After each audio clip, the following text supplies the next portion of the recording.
بسم اللہ الرحمن الرحیم۔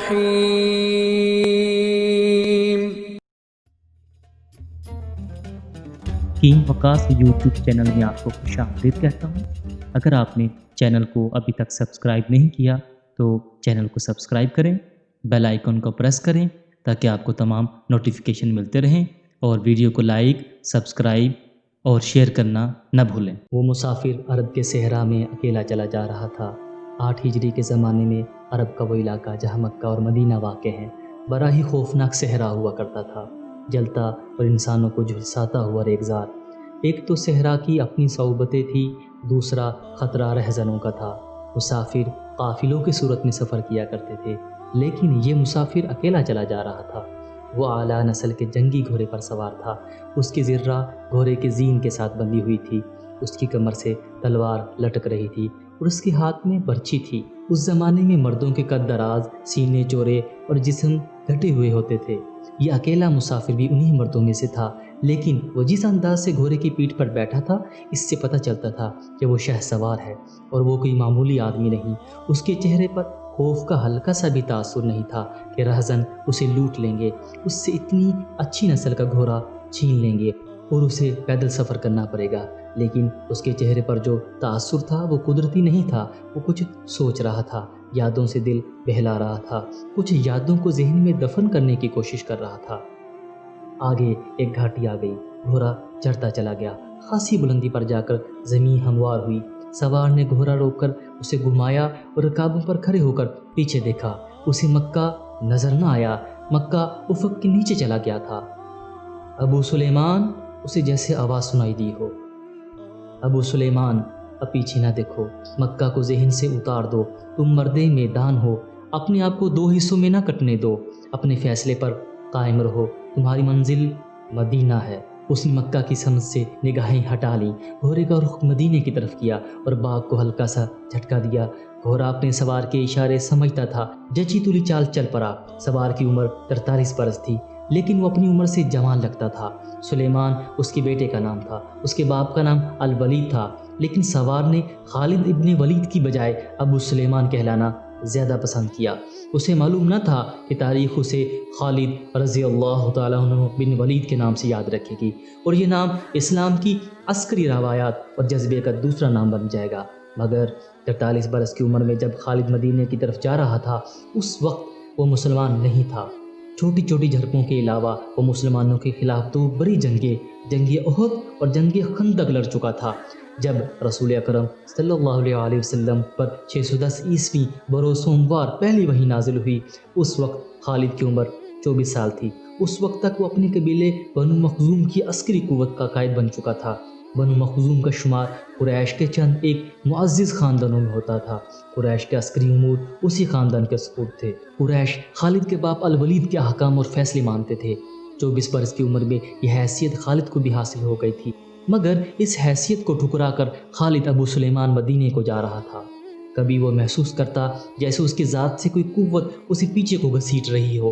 جب وہ اس قوت کے اثر کو محسوس کرتا تو اس کی گردن پیچھے کو مڑ جاتی، لیکن اس کی اپنی ذات سے ایک آواز اٹھتی، آگے دیکھ خالد، تو ولید کا بیٹا تو ہے لیکن وہ مر گیا ہے، اب تو سلیمان کا باپ ہے، وہ زندہ ہے۔ اس کے ذہن میں 2 نام اٹک گئے، محمد صلی اللہ علیہ وآلہ وسلم، رسول اللہ جو ایک نیا دین لائے تھے، اور الولید جو خالد کا باپ اور محمد صلی اللہ علیہ وآلہ وسلم اور آپ صلی اللہ علیہ وسلم کے نئے دین کا بہت بڑا دشمن تھا۔ باپ یہ دشمنی ورثے کے طور پر خالد کے حوالے کر کے دنیا سے اٹھ گیا تھا۔ خالد کے گھوڑے نے پانی کی مشک پر اپنے آپ ہی رخ بدل لیا تھا۔ خالد نے ادھر دیکھا، اسے گول دائرے میں کھجوروں کے درخت اور صحرا کی جھاری نما درخت نظر آئے۔ گھوڑا ادھر ہی جا رہا تھا۔ نخلستان میں داخل ہو کر خالد گھوڑے سے کود گیا۔ امامہ اتار کر وہ پانی کے کنارے دوزانوں ہو گیا۔ اس نے پانی چولو بھر بھر کر سر پر ڈالا اور 2-4 چھینٹے منہ پر پھینکے۔ اس کا گھوڑا پانی پی رہا تھا۔ خالد نے اس چشمے سے پانی پیا جو صرف انسانوں کے استعمال کے لیے تھا۔ یہ چھوٹا سا ایک جنگل تھا۔ خالد نے گھوڑے کی زین اتاری اور زین کے ساتھ بندھی ہوئی چھوٹی سی ایک دری کھول کر جھاری نما درختوں کے جھنڈ تلے بچھائی اور لیٹ گیا۔ وہ تھک گیا تھا، تھوڑی سی دیر کے لیے سونا چاہتا تھا، مگر اس کے ذہن میں یادوں کا جو قافلہ چل پڑا تھا وہ اسے سونے نہیں دے رہا تھا۔ اسے 7 سال پہلے کا ایک دن یاد آیا جب اس کے عزیزوں نے محمد صلی اللہ علیہ وآلہ وسلم کو قتل کرنے کا منصوبہ بنایا تھا۔ اس منصوبے میں خالد کا باپ الولید پیش تھا۔ وہ ستمبر 622 عیسوی کی ایک رات تھی۔ قریش نے رسول اللہ صلی اللہ علیہ وسلم کو سوتے میں قتل کرنے کے لیے ایسے آدمی چنے تھے جو انسانوں کے روپ میں وحشی اور درندے تھے۔ خالد قریش کے سرکردہ خاندان کا جوان تھا۔ اس وقت اس کی عمر 27 سال تھی۔ وہ حضرت صلی اللہ علیہ وسلم کے قتل کی سازش میں شریک تھا، لیکن وہ قتل کرنے والوں میں شامل نہیں تھا۔ اسے 7 سال پہلے کی وہ رات گزرے ہوئے کل کی طرح یاد تھی۔ وہ اس قتل پر خوش بھی تھا، ناخوش بھی۔ خوش اس لیے کہ اس کے اپنے قبیلے کے ہی ایک آدمی نے اس کے مذہب کو جو بت پرستی تھی باطل کہہ دیا اور اپنے آپ کو خدا کا پیغمبر کہہ دیا۔ ایسے دشمن کے قتل پر خوش ہونا فطری بات تھی، اور وہ ناخوش اس لیے تھا کہ اپنے دشمن کو للکار کر آمنے سامنے کی لڑائی لڑنے کا قائل تھا۔ اس نے سوئے ہوئے دشمن کو قتل کرنے کی کبھی سوچی ہی نہیں تھی۔ بہرحال اس نے اس سازش کی مخالفت نہیں کی، لیکن قتل کی رات جب قاتل رسول خدا صلی اللہ علیہ وسلم کو مقررہ وقت پر قتل کرنے گئے تو آپ صلی اللہ علیہ وسلم کا مکان خالی تھا۔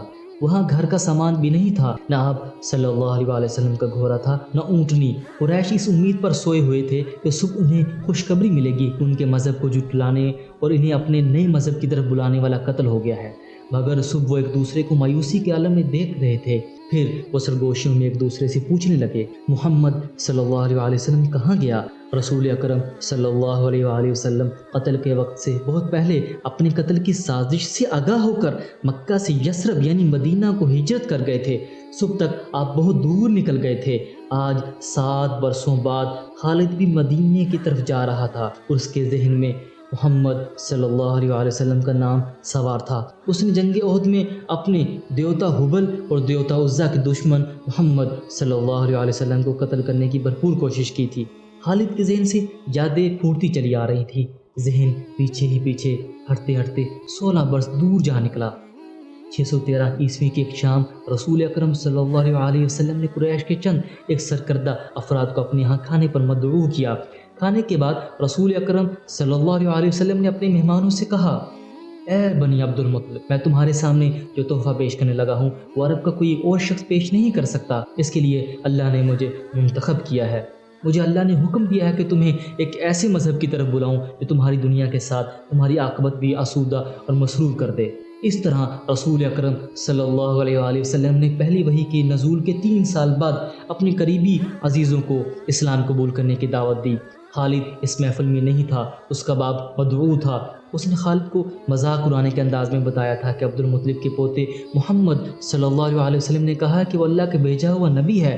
الولید نے اپنے بیٹے خالد سے کہا، ہم جانتے ہیں عبد المطلب قریش کا ایک سردار تھا، بے شک محمد صلی اللہ علیہ وسلم کا خاندان اعلیٰ حیثیت رکھتا ہے، لیکن نبوت کا دعویٰ اس خاندان کا کوئی فرد کیوں کرے؟ اللہ کی قسم اور قسم حبل اور عزا کی، میرے خاندان کا رتبہ کسی سے کم نہیں۔ کیا نبوت کا دعویٰ کر کے کوئی ہم سے اونچا ہو سکتا ہے؟ خالد نے پوچھا، آپ نے اسے کیا کہا؟ پہلے تو ہم چپ ہو گئے، پھر ہم سب ہنس پڑے۔ الولید نے کہا، لیکن محمد صلی اللہ علیہ وسلم کے چچا زاد بھائی علی نے محمد صلی اللہ علیہ وسلم کی نبوت کو قبول کر لیا ہے۔ خالد اپنے باپ کی طنزیہ ہنسی کو بھولا نہیں تھا۔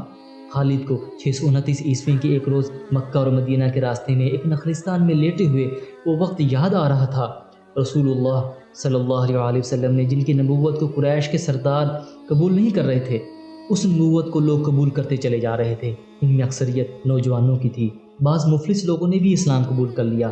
اس سے نبی اکرم صلی اللہ علیہ وسلم کے حوصلے میں جان آ گئی اور آپ صلی اللہ علیہ وسلم نے اسلام کی تبلیغ تیز کر دی۔ آپ صلی اللہ علیہ وسلم بت پرستی کے خلاف تھے۔ مسلمان ان 360 بتوں کا مذاق اڑاتے تھے جو کعبہ کے اندر اور باہر رکھے ہوئے تھے۔ طلوع اسلام سے پہلے عرب ایک خدا کو مانتے تھے اور پوجتے ان بتوں کو تھے۔ انہیں وہ دیویاں اور دیوتا کہتے اور انہیں اللہ کے بیٹے اور بیٹیاں مانتے تھے۔ وہ ہر بات میں اللہ کی قسم کھاتے تھے۔ قریش نے دیکھا کہ محمد صلی اللہ علیہ وآلہ وسلم کے جس دین کا انہوں نے مذاق اڑایا تھا وہ مقبول ہوتا جا رہا ہے، تو انہوں نے آپ صلی اللہ علیہ وسلم کی تبلیغی سرگرمیوں کے خلاف محاذ بنا لیا اور مسلمانوں کا جینا حرام کر دیا۔ خالد کو یاد آ رہا تھا کہ اس نے اللہ کے رسول صلی اللہ علیہ وآلہ وسلم کو گلیوں اور بازاروں میں لوگوں کو اکٹھا کر کے انہیں اسلام قبول کرنے کی دعوت دیتے اور بتاتے دیکھا تھا کہ بت انہیں نہ فائدہ دے سکتے ہیں نہ نقصان، عبادت کے لائق صرف اللہ ہے جو وحدہ لا شریک ہے۔ رسول خدا کی مخالفت کے قائد قریش کے 4 سردار تھے۔ ایک تو خالد کا باپ الولید تھا، دوسرا نبی کریم صلی اللہ علیہ وآلہ وسلم کا اپنا چچا ابو لہب تھا، تیسرا ابو سفیان اور چوتھا ابو الحکم جو خالد کا چچا زاد بھائی تھا۔ مسلمانوں پر سب سے زیادہ ظلم و تشدد اسی شخص نے کیا تھا۔ وہ جہالت کے حد تک کینہ پرور اور مسلم کش تھا، اسی لیے مسلمان اسے ابو جہل کہنے لگے تھے۔ یہ نام اتنا عام ہوا کہ لوگ جیسے اس کا اصل نام ہی بھول گئے ہوں۔ تاریخ نے بھی اس پستہ قد، بھینگے اور لوہے کی طرح مضبوط آدمی کو ابو جہل کے نام سے یاد رکھا ہے۔ خالد کو یہ یادیں پریشان کرنے لگیں، شاید شرمسار بھی۔ قریش کے لوگوں نے رسول خدا کے گھر میں کئی بار غلاظت پھینکی تھی۔ جہاں کوئی مسلمان اسلام کی تبلیغ کر رہا تھا وہاں قریش کے آدمی جا پہنچتے اور ہلڑ مچاتے۔ بد اخلاق اور دھتکارے ہوئے آدمیوں کو رسول خدا کو پریشان کرتے رہنے کے کام پر لگا دیا تھا۔ خالد کو یہ اطمینان ضرور تھا کہ اس کے باپ نے محمد صلی اللہ علیہ وآلہ وسلم اللہ کے رسول کے خلاف ایسی کوئی گھٹیا حرکت نہیں کی تھی۔ وہ 2 مرتبہ قریش کے 3-4 سرداروں کو ساتھ لے کر رسول خدا صلی اللہ علیہ وآلہ وسلم کی چچا ابو طالب کے پاس یہ کہنے گیا تھا کہ اپنے بھتیجے رسول خدا صلی اللہ علیہ وآلہ وسلم کو بتوں کی توہین اور نبوت کے دعوے سے روکے ورنہ وہ کسی کے ہاتھوں قتل ہو جائے گا۔ ابو طالب نے ان لوگوں کو 2 مرتبہ ٹال دیا تھا۔ خالد کو اپنے باپ کی بہت بڑی قربانی یاد آئی۔ عمارہ خالد کا بھائی تھا۔ وہ خاص طور پر خوبصورت نوجوان تھا، وہ ذہین تھا اور اس میں پاک پن تھا۔ خالد کے باپ الولید نے اپنی اتنے خوبصورت بیٹے عمارہ کو قریش کے سرداروں کے حوالے کیا اور انہیں کہا کہ اسے محمد صلی اللہ علیہ وآلہ وسلم کی چچا ابو طالب کے پاس لے جاؤ اور اسے کہو کہ میرا بیٹا رکھ لو اور اس کے بدلے محمد صلی اللہ علیہ وسلم ہمیں دے دو۔ خالد اپنے باپ کے اس فیصلے پر کانپ اٹھا تھا اور جب اس کا بھائی عمارہ دونوں سرداروں کے ساتھ چلا گیا تھا تو خالد تنہائی میں جا کر رویا تھا۔ ابو طالب سرداروں نے عمارہ کو رسول اکرم صلی اللہ علیہ وسلم کے چچا کے آگے کر کے کہا، اسے تم جانتے ہو؟ یہ عمارہ بن الولید ہے۔ تم یہ بھی جانتے ہوگے کہ بنو ہاشم نے جس کے تم سردار ہو ابھی تک اس جیسا سجیلا اور عقلمند جوان پیدا نہیں کیا۔ یہ ہم ہمیشہ کے لیے تمہارے حوالے کرنے آئے ہیں۔ اسے اپنا بیٹا بنا کر رکھو گے تو تمام عمر فرما بردار رہے گا اور اگر اسے اپنا غلام بناؤ گے تو قسم ہے اللہ کی تم پر اپنی جان بھی قربان کر دے گا۔ مگر تم اسے میرے حوالے کیوں کر رہے ہو؟ ابو طالب نے پوچھا، کیا بنو مخزوم کی ماؤں نے اپنے بیٹوں کو نیلام کرنا شروع کر دیا؟ کہو اس کی کتنی قیمت چاہتے ہو؟ قریش کے ایک سردار نے کہا، اس کے عوض ہمیں اپنے بھتیجا محمد صلی اللہ علیہ وسلم دے دو۔ تمہارا یہ بھتیجا تمہاری رسوائی کا باعث بن گیا ہے۔ اس نے تمہارے آباء و اجداد کے مذہب کو رد کر دیا، نیا مذہب بنا لیا ہے۔ کیا تم دیکھ نہیں رہے کہ اس نے قبیلے میں آدمی کو آدمی کا دشمن بنا دیا ہے؟ تم میرے بھتیجے کو لے جا کر کیا کرو گے؟ قریش کے دوسرے سرداروں نے جواب دیا، قتل۔ قتل؟ ہم محمد صلی اللہ علیہ وسلم کو قتل کریں گے؟ یہ بے انصافی نہیں ہوگی؟ تم دیکھ رہے ہو کہ ہم تمہارے بھتیجے کے بدلے تمہیں اپنا بیٹا دے رہے ہیں، یہ بہت بڑی بے انصافی ہوگی۔ ابو طالب نے کہا، تم میرے بھتیجے کو قتل کرو اور میں تمہارے بیٹے کو پالوں اور اس پر خرچ کروں اور اسے بہت اچھی زندگی دوں۔ تم میرے پاس کیسے انصاف لے کر آئے ہو؟ میں تمہیں عزت سے رخصت کرتا ہوں۔ خالد نے جب اپنے بھائی کو اپنے سرداروں کے ساتھ واپس آتے دیکھا اور سرداروں سے سنا کہ ابو طالب نے یہ سودا قبول نہیں کیا تو خالد کو دلی مسرت ہوئی تھی۔ خالد کی ذات سے ایک سوال اٹھا، ابو سلیمان، محمد صلی اللہ علیہ وسلم کا تم نے کیا بگاڑ لیا؟ اس نے خیالوں ہی خیالوں میں سر ہلایا اور دل ہی دل میں کہا، کچھ نہیں۔ بے شک محمد صلی اللہ علیہ وآلہ وسلم کا جسم طاقتور ہے، لیکن رکانہ بن عبد یزید جیسے پہلوان کو اٹھا کر پٹ رکھنے کے لیے صرف جسمانی طاقت کافی نہیں۔ رکانہ بن عبد یزید رسول اکرم صلی اللہ علیہ وسلم کا چچا تھا جس نے اسلام قبول نہیں کیا تھا۔ وہ عرب کا مانا ہوا پہلوان تھا، نامی گرامی پہلوان آئے جنہیں اس نے ایک ہی داؤ میں پٹک کر اٹھنے کے قابل نہیں چھوڑا۔ وہ وحشی انسان تھا، صرف لڑنا مارنا جانتا تھا۔ خالد کو وہ وقت یاد آنے لگا جب مسلمانوں کو دکھ کرنے والے 3-4 آدمیوں نے ایک دن رکانہ پہلوان کو خوب کھلایا پلایا اور اسے کہا تھا کہ تمہارا بھتیجا محمد صلی اللہ علیہ وسلم کسی کے ہاتھ نہیں آتا، نہ اپنی تبلیغ سے باز آتا ہے، نہ کسی سے ڈرتا ہے اور لوگ اس کی باتوں کے جادو میں آتے چلے جا رہے ہیں۔ کیا تم اسے سیدھا نہیں کر سکتے؟ رکانہ نے اپنے چہرے پر مست بہن سے کا تاثر پیدا کر کے تکبر کے لہجے میں کہا تھا، کیا تم میرے ہاتھوں اس کی ہڈیاں توڑوانا چاہتے ہو؟ لاؤ اسے میرے مقابلے میں۔ لیکن وہ میرا نام سن کر مکہ سے بھاگ جائے گا۔ نہیں نہیں، میں اس کے ساتھ لڑنا نہیں چاہتا، میں اپنے سے کمزور سے نہیں لڑتا۔ اس نے اکسانے والے آدمیوں کی بات نہ مانی، وہ کسی پہلوان کو اپنے برابر سمجھتا ہی نہیں تھا۔ مسلمانوں کے دشمن خاموش ہو گئے، لیکن سوچتے رہے کہ رسول خدا کو رکانہ کے ہاتھوں گرا کر آپ صلی اللہ علیہ وسلم کا تماشا بنایا جائے۔ مکہ کے یہودی خاص طور پر رسول اکرم صلی اللہ علیہ وسلم کے دشمن تھے، لیکن وہ کھل کر میدان میں نہیں آتے تھے۔ وہ خوش تھے کہ اہل قریش آپس میں بٹ کر ایک دوسرے کے دشمن ہو گئے ہیں۔ انہیں پتہ چل گیا کہ قریش کے کچھ آدمیوں نے رکانہ پہلوان کو اکسایا ہے کہ وہ رسول اللہ صلی اللہ علیہ وسلم کو کشتی کے لیے للکارے، لیکن وہ نہیں مان رہا۔ ایک روز رکانہ رات کے وقت ایک گلی سے گزر رہا تھا کہ اس کے قریب سے ایک بڑی حسین اور جوان لڑکی گزری۔ چاندنی رات میں لڑکی نے رکانہ کو پہچان لیا اور مسکرائی۔ رکانہ وحشی تھا، وہ رک گیا اور لڑکی کا راستہ روک لیا۔ کیا تم جانتی ہو کہ عورت مرد کی طرف دیکھ کر مسکراتی ہے تو اس کا مطلب کیا ہوتا ہے؟ رکانہ پہلوان نے پوچھا۔ کون ہو تم؟ اس کا مطلب یہ ہوتا ہے کہ عورت اس مرد کو چاہتی ہے، جوان لڑکی نے جواب دیا۔ میں سبت بنت ارمن ہوں۔ او ارمن یہودی کے بیٹی، رکانہ نے کہا اور لڑکی کے کندھوں پر ہاتھ رکھ کر اور اسے اپنے قریب کر کے بولا، کیا میرا جسم تجھے اتنا اچھا لگتا ہے اور کیا میری طاقت؟ سب نے پیچھے ہٹتے ہوئے کہا، تمہاری طاقت نے مجھے مایوس کر دیا ہے۔ تم اپنے بھتیجے محمد صلی اللہ علیہ وسلم سے ڈرتے ہو؟ رکانہ نے گرج کر پوچھا۔ کون کہتا ہے؟ سب نے کہا، سب کہتے ہیں۔ پہلے محمد صلی اللہ علیہ وسلم کو گراؤ، میں اپنا جسم تمہیں انعام میں دوں گی۔ رکانہ نے کہا، اللہ کے بیٹوں اور بیٹیوں کی قسم، تیری بات پوری کر کے تیرے سامنے آؤں گا، لیکن تو نے غلط سنا ہے کہ میں محمد صلی اللہ علیہ وسلم سے ڈرتا ہوں۔ بات یہ ہے کہ میں اپنے سے کمزور کے ساتھ لڑنا اپنی توہین سمجھتا ہوں، لیکن تیری بات پوری کروں گا۔